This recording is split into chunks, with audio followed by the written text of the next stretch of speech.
ഇരുമുടിക്കെട്ടും പേറി പടിപതിനെട്ടും കേറി ഇവർ വരുന്നയ്യ നിന്റെ ശരണമന്ത്രവുമാ.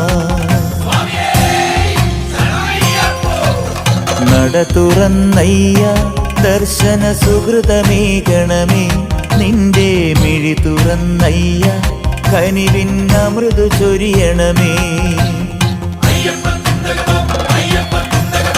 ഇരുമുടിക്കെട്ടും പേറി പടിപതിനെട്ടും കേറി ഇവർ വരുന്നയ്യ നിന്റെ ശരണമന്ത്രവുമാ.